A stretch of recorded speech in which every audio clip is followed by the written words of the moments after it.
So, ladies and gentlemen, let's see what happens next. Will Symbol be able to bring out some excellent play on Entombed Valley versus aLive, or will aLive be able to make the comeback and tie up this series 1 apiece? We are about to find out. The game will be kicking off very shortly. And of course, this is aLive's map choice. One map will have been vetoed by Symbol, which could possibly be maybe Antigua Shipyards, one of the more popular maps for Terran to pick against ZerG. So Entombed Valley, pretty interesting choice. Sometimes we see something like double proxy racks on this map, but let's wait and see.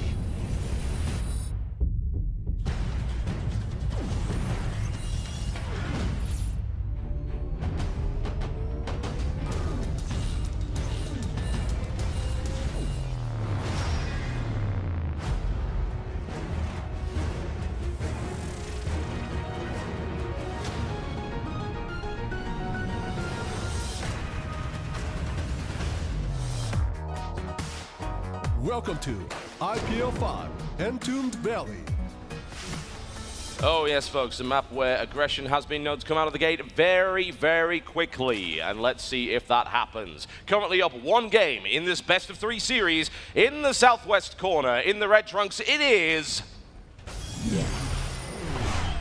TSL Symbol.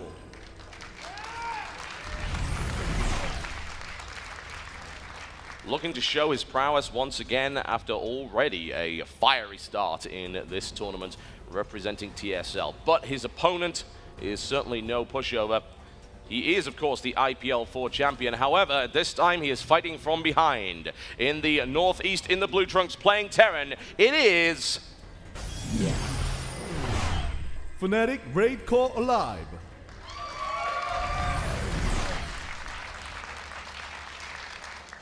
Now, I don't know if you agree with this, Total Biscuit, but it just seems like as a Terran, there's no real easy shortcut win against a ZerG player. Even if you get like a big advantage in the early game or a small advantage, you kind of need to go through the motions, kind of the understood metagame. Every aspect of your play needs to be excellent, both your 2-2 timing, the way you develop your play, and then you even need to be able to consider playing a very, very late game with Vikings, Ravens, maybe battle cruisers, and so forth.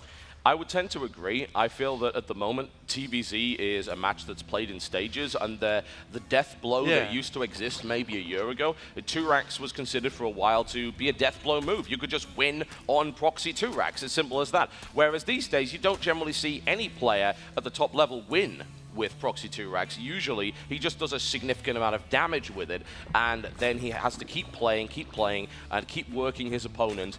And you just can't win with just this easy move anymore. So yeah, it's hard work, but I don't think you could ever really never consider it to be easy from the ZerG side either. ZerG doesn't win with 1 move in this matchup either. They are consistently harassing with Ling run-bys. They're trying to get Baneling bombs, they're trying to get borrowed Baneling hits, they're trying to move into the natural expansion and do some damage here and there, they're trying to catch forces out of position with Infestors. So it's just it's an exhausting matchup, I feel, for both players. Yeah, definitely. They're both will be tested to the fullness of their skill. There's really very little shortcuts here to win, even if you are ahead. And like you said, it's a game of stages. I feel like for Terran, the only way maybe that could be an exception to that is where they crank out a large amount of Hellions and try to run by. But we saw in the last game, Symbol SimCity was excellent. He was using 3 of those building blockers at the natural, the evolution chamber, the roach horn, and so forth, and just keeping back a couple of roaches there to plug that gap. So even that is it's much harder nowadays already. Yeah, this was a strategy that started to really come into its own a couple of months ago. Hellions have fallen in and out of favor. There was, of course, the famous Blue Flame Hellion period where everyone and their mother would open up the Slayer's build, I suppose you could call it, the Refinery first into Double Factory, Blue Flame Hellion. Then, of course, that got nerfed and people got better at defending it. And then you had this big swell of Red Flame Hellions idea that people said, you know what, Hellions are still good. We can still use them. But then ZerG said, well, you know what, if you're going to do that, we're just going to wall off then. We're going to make sure you can't get into the natural to begin with. And I was surprised it took that long for ZerG to really start doing that. Yeah, I guess there was like some idea against building the crucial tech structures at the front of the base. What if they died Could to be like sniped, yeah. Marines or like a tank push, very Brood War-esque kind of Marine tank push or something like that. But yeah, definitely it was a very natural and very important change in their play that they started walling off at the front there.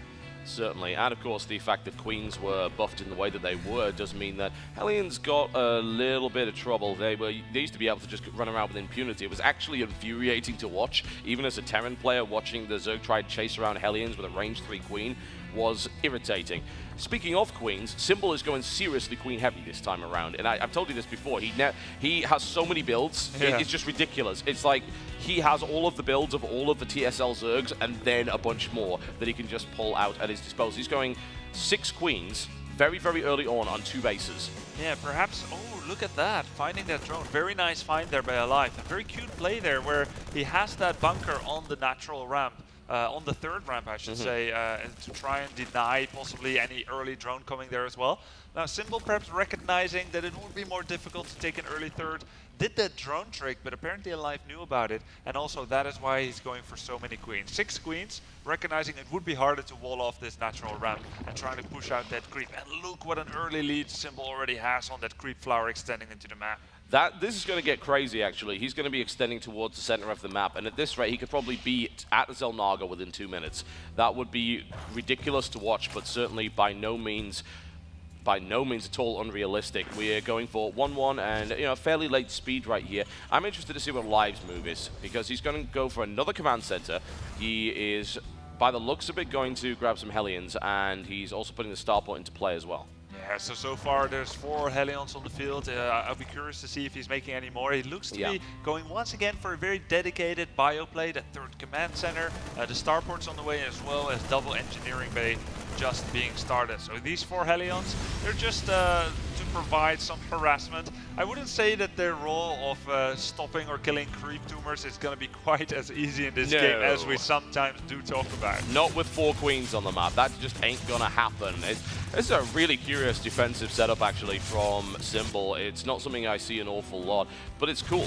It's really nice to watch, and obviously he's got to deal with the fact that there is this nasty bunker placement from aLive. Very, very sneaky indeed. Hellions run right into 4 Queens there. And this is a situation where the Queens can get rid of that, and aLive realizes, having seen the 4 Queens and the amount of lanes set, okay, I've held this 3rd base off for as long as I can. I'm already building a 3rd command center. In fact, it's about to finish. I've got a good economic position going forward, and I also know my opponent is playing defensively. So I can safely think about saturating my natural and going for my 3rd. And I really like that idea that aLive was ready to sacrifice that bunker, because he figured, okay, you just saw it, I already did my delay, and you're probably going to be making a big round of Zerg to try and kill that. Now aLive has a chance to maybe salvage some of his units, at least I thought, but he's keeping the Marines in the middle. So. Well, he wants to keep an eye on and make sure that there's no nasty counter-attack, because the problem with baiting your opponent to building a lot of lings is that your opponent also might attack you with them. Yeah. So you need to keep an eye out. It's a very nasty consequence of a Zerg making a lot of links. The consequence is that they have a lot of links. Yes. Which they can use to kill you. That is the mathematical formula that is being put in place, and you cannot argue with science in this situation. What you can argue with is that decision to go into the center, because, oh no! 1 Queen, 2 Queen, transfuse goes down, might be a 3rd, yes it will be. Excellent move right here for aLive. Is he going to get all 4? He very well could if he stims again. He's going to get a lot of these creep tumors, going for the furthest one first.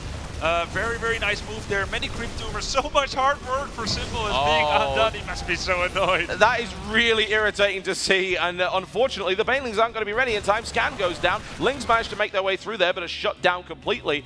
And that was a beautiful move there by aLive. He expended essentially nothing to kill 3 Queens and massively reduce the amount of creep that's going to be on the map over the next few minutes.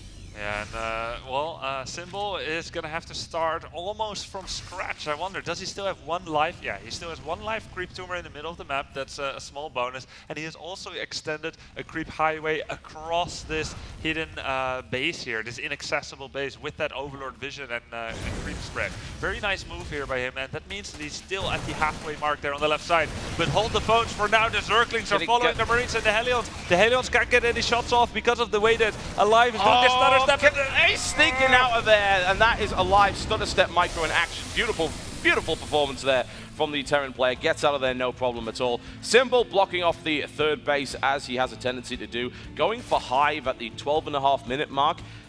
This is the standard strategy of Zerg. I'm going to build nothing and I'm going to try and get to Hive Tech and see how that works out for me. Yeah, they'll build nothing while they're trying to get everything. It's a pretty cool build, and of course they will facilitate that move with a lot of Zerglings. They certainly will. They're going to have to rely essentially entirely on Ling and Infestor in order to get to this point. 2-2 is about to kick in, so upgrades-wise he has a really nice position.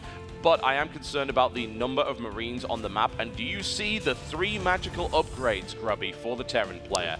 They look just about lined up. Maybe the tank attack upgrade is about a little bit earlier, but this 2-2-1 timing is always a very popular one for Terran to try and hit. And it's also something that they really can't afford to wait too long afterwards to wait, because by that time Broodlords might be coming out already. But of course we do know there's no Spire on the field, so it's once again going to be that trademark symbol Ultralist play. Yes, he does seem to favor those, doesn't he? I tend to agree with the idea to go Ultra, actually. It's becoming more and more popular again. It used to be the old school Stefano build when he was known on the European ladder as being the Slayer of Terran. He would go Ling Ultra all the time. And Broodlords became popular, and now actually seeing players like Violet execute these amazing Ultralisk pushes against innovation and top quality Codes players, and it's doing really, really well for them. Not seeing Adrenal Glands come in as of yet here for Symbol. I hope that's not something that he's forgotten. It's kind of a key part of this build, but a lot of players seem to forget it. Now, the drop is the first stage of this 2-2-1 push, and he's trying to find an area to go in. This great Zergling placement is going to spot all of this. Betty wishes it was a Baneling right now, but at the end of the day, it's a scout. He sees the push coming, he knows where it's coming from, and he's ready to engage. Marauders are already in this composition. You might think not so useful, but not too bad if you can start to target Banelings and slow them down with Concussive Shell.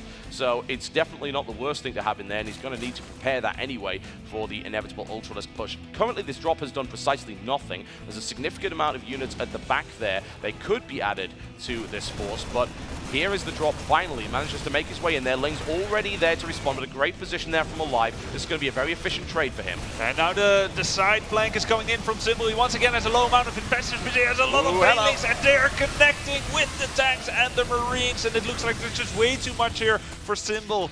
Despite aLive having such a big army and 2-2 upgrades having finished, he wasn't able to break through here. But on the bright side, he's killing an Extractor. Oh, wow, that's an incredible move right there. He might kill the Infestation Pit. That would be a little bit more useful, but I have a feeling that he's not going to be able to do that. Of course, cutting off a little bit of gas mining at this stage is great, but he has also denied a reasonable amount of mining, but there wasn't that much going on to begin with. So this base is almost mined out. He's going to probably try and drop again. Yeah, he's going for the 4th base, and Lings need to be back there, actually, in order to deal with that. Lings and Bane's already coming in. Now, I have to wonder how efficient a trade that really was for Symbol, because I saw a huge amount of Banelings going down. Speaking of a sneaky little Baneling.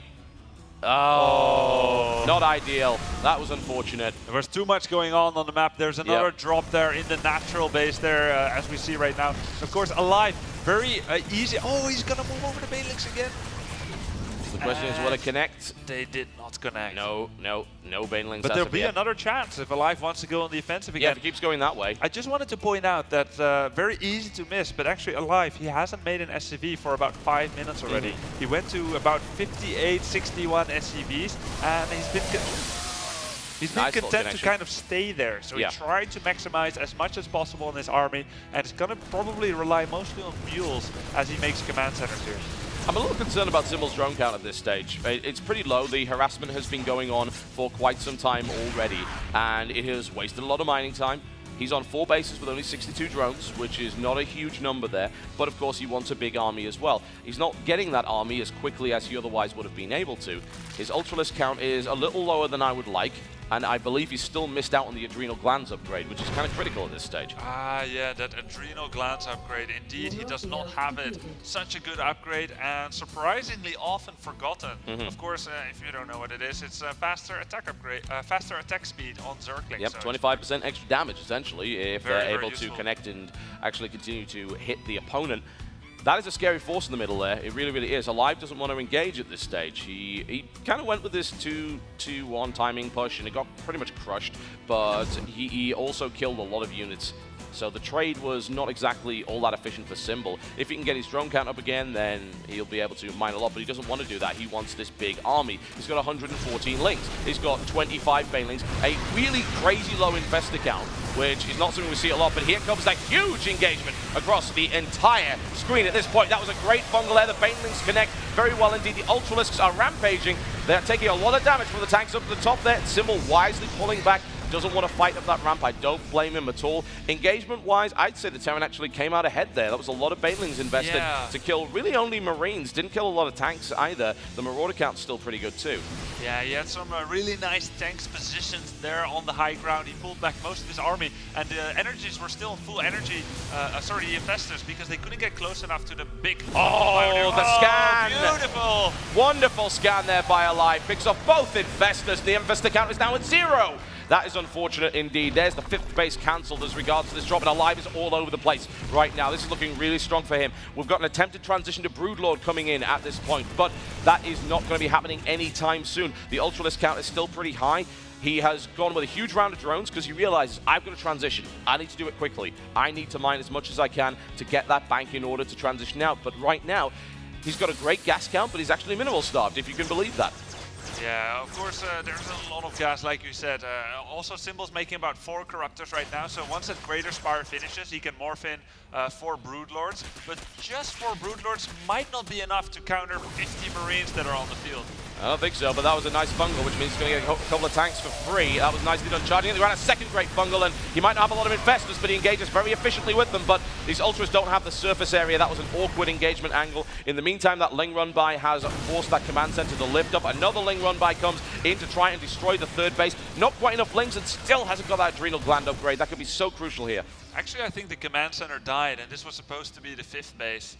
So that was a nice result for Symbol. Once again, making those Zergling run-bys count, even though he doesn't have the adrenal glands. Now we see Zerg missile attacks level 1 coming in. That's just for infested Terrans. Ooh, note what's in that medevac. There's a lot of Marauders there. This could be the Marauder bombing tactic used to essentially soak up a lot of Baneling hits. Ah, beautiful. And Symbol was very quick to react. Oh! That was super efficient for aLive, and now he's going to move in. He does see that there's 4 Broodlords out, and as we see that, he's probably going to be throwing up some extra starports. Starting his first 2 Vikings now, but doesn't want to take off his eye away from the front of the battle. Oh, that's a freebie. To make starports. However, is he going to be able to get out of there? The answer is probably not. You can actually just do a mass evacuate, in fact. Oh, the huge fungal. Can he get? There's no energy. Where's the energy? He doesn't have it. He doesn't have it. Oh, aLive is out. Balls of steel. Good lord. Oh my dearie. I tell you, Symbol plays with a really low infestor count almost all the time, but I bet he's wishing he had a few more at this stage. I think he had 1 with energy, but he did, but it was too far back. He couldn't bring it in there. That was so unfortunate there for Symbol. He could have caught the entire army there. aLive is counting his lucky stars at this time, and now we see the transition through to Vikings that he's going to need to deal with this Broodlord count. But it's a little bit of a sneaky maneuver, because those Broodlords, forcing out a lot of Vikings, he's not building anymore. He's going back to Ultralisk. Very smart move. As you said, 4 Ultralisks on the field, 5 more coming in, and there will be a total of 33 Banelings as well. It was just the 4 Broodlords, and aLive is making this massive investment in starports. Granted, he does have the money, however, so it's not going to be too impactful. Well, that is a big run, and I have a feeling that Planetary Fortress is about to die, but the question is, how much will he trade for it? Lings coming in, Ultras as well. Lots of cleaving going on. There's going to be a lot of dead SCVs as well. Might even lose an Ultra here, but no, doesn't look like it'll happen. He's going to be driven away in the meantime. There is the return fire. A drop comes in from aLive, and he's pulling Symbol all over the map as much as he can. The drop defense Ultralisk is in the fray, trying desperately to get into contact, which is not going to happen. Once again, a lack of infestors and Spore Crawlers is playing against Symbol at this stage. Yeah, and Symbol is on 71 drones, but he's really starting to feel the pinch here as he can't get a 5th base up. He's just mostly mining off of about 2.5 bases right now, so he's got to make this army count. I think aLive really needs to get that base back. I feel Symbol realizes that he's got to be soon mined out, right? Surely he's not going to be able to keep mining, and the income is already low. He's got these small bases which have barely any minerals left. If Symbol continues to deny that base, then he's going to be in a great spot, assuming he can keep his army alive. Yeah, that is very true.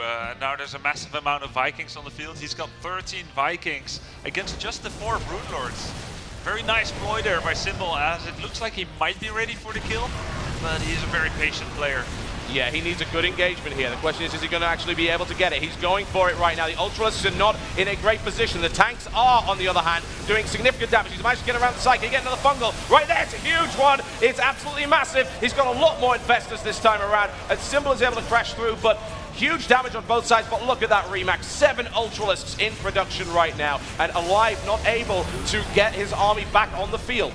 Yeah, Symbol is now pushing forward. The Ultralisk did not die enough, and all those Vikings on the field. Now we get to see how beautiful of a ploy that was by Symbol. And aLive is mostly remaking Marines, 7 Marines at a time, 4 Marauders, but he can't get the units out in time, and still he's so economy starved. Viking drop coming down right there, and a fairly effective one as well, able to do some damage, realizing these Vikings are kind of useless right now. Let's go and kill some drones with them. Needs to keep doing that economic damage, but again, he still has the same problem. He doesn't have that 4th base. Nice move there with the Vikings, actually, killing a lot of the drones. Oh yeah. But in the meantime, it's going to get very hard for him to clean up this units. Luckily, there's no more fungal growths on the field. Did he see that those infestors broke? No, he has more on his mind. He has to clear up those Ultralisks first. And he did land a command center again on the 4th base, but he's only just mining from it. Can he keep it, I guess, is the biggest question here. The Ultralisks are finally going to get picked up pretty effectively, actually, and Symbol just take a lot of damage there. The difference is not as stark as it once was, but now there's a fresh round of Ultralisks and not a huge amount of Marauders. And aLive's going to have to play super defensively and effectively, but his drops continue to do damage. That 4th base has been absolutely ravaged. So in response, Symbol takes a 5th, a 6th, and a 7th base. So many hatcheries and bases indeed for Symbol, but barely mining from them. It gives him a lot of potential, though, to be mining sometime soon. Well, he's found the one base that doesn't have Vikings at it. That's always useful. A little bit of a drop may actually end up coming in on that base. More infestors coming in as well. And aLive is doing exactly the right thing here. He's trying to draw attention away from the 4th base. Unfortunately for him, he already knows it's there. He has creeped right up to it. If he'd got it just an inch to the right, he would have been able to deny the placement of that entirely. That's not going to happen at the moment, though. aLive is really barely mining. He must defend that 4th base. He must continue to try and do damage here. He picks up one infest. No, he doesn't. A nice burrow. Really nice burrow from Symbol. He doesn't have a fungal follow-up, so those guys are going to get away, or they're going to be dropped to the doom. That happens to it. A nice little tricky micro trying to kill the infestor. Can't do it, but he must defend this 4th. Yeah, it's very important. I mean, aLive, he can try to harass 1 or 2 hatcheries, kill them, and it doesn't matter. Symbol can just move away his drones and mine somewhere else. The real problem here is that this planetary fortress is going to get cleaved by Ultralisks, and it's going to go down in record time. He needs everything he can get. He must repair it. No, he's too slow. He can't repair the planetary. He has no 4th base now, and this is his army. He has nothing else coming. He doesn't have anywhere that he can actually deploy another command center. Losing that 4th base was critical. The income is spiraling right here, and that is not good at all. Can aLive stay in this game simply via the medium of drop harass? Yeah, and in the meantime, 4 Corruptors are coming out once again, which will be able to be morphed to Broodlords. 1 hatchery goes down. Good job there by aLive. Gotta admire his tenacity as he takes down this base. Once again, can't kill the infestors. Beautiful burrow micro there, cycling infestors below and above the ground. Ling's now coming in saying, oh, we don't want that. Oh, if only we had adrenal glands, we'd be able to kill something. That would be wonderful, but unfortunately not. And this base, mined out. That base, mined out. This base, covered in creep. Yeah. Now aLive would have to long distance mine only, which puts its income at about 180 minerals per minute. Not great. Not exactly what you want. About dwarfed by an order of magnitude of 10 by Symbol, that is. This is looking increasingly dire, I would say, for aLive. He doesn't really have the necessary means to stop his opponent from mining at the 57 bases that he's taken across the map. As a result, his drop harass is becoming less and less effective. He is going to the base now to do some more damage, but Symbol's continuing to build up an army. He's going to go Broodlord and Ultralisk, because what is better than 1 tier 3 unit? 2 tier 3 units, especially if your opponent doesn't have the means to deal with either of them. Yeah, and in the meantime, Symbol hasn't even reached the target of full upgrades yet. He's still getting that ZerG Flyer attack upgrade level 2, whereas aLive, he reached his targets a long time ago, so it's just getting worse and worse for him. Even so, he does not give up. He keeps dropping with that tenacious medivac drop. Always about 1 medivac in one place or another. Here it is. This defense has to be done. That infestor count is disgracefully high, and as a result, I don't know how effective this defense is really going to be. A single infestor is going forward. He's going to throw infested Terrans, and then the engagement will begin. Or he could just kill him with Broodlords. That is also quite effective. spotting within Infesta, and there we go. Hello, Infesta there it is. Now, And here comes the swarm. It is on its way, and I don't see aLive being able to hold this. There's just so many Ultralisks, Infestas, and Broodlords in the mix. Symbol looking to take the 2-0 against the IPL 4 champion to knock him down. GG! Ladies and gentlemen, there it is. Symbol with an astonishing performance once again in this tournament. He is going far. Yeah, absolutely flawlessly played by Symbol. It was Excellent beautiful to see. execution. Just going for 4 Broodlords and then switching back into Ultralist. He was just on top of everything. Congratulations to Symbol. aLive, of course, is not dead in this tournament. He has many more adventures to go in the lower bracket, but Symbol advances through to winners round 5. Very, very impressive performance from him. Yeah, definitely, and this means that we have only one more open winners bracket, round 4, to finish off before we can move on to the next stage of the game. Is that the one that we're going to be showing next? I certainly hope so. I believe we're on stage for a little longer. If you guys are up for a little more Starcraft 2 by any chance. Maybe this. You guys do not disappoint. Creator Prime TSL Pult will be on this main stage very shortly, folks. What an incredible matchup that is going to be. Creator is destroying this tournament. Pult is showing perhaps the finest play we've seen from him in many, many months. You guys are going to get to experience that live here at IPL 5 on the main stage. Remember, if you're watching the stream,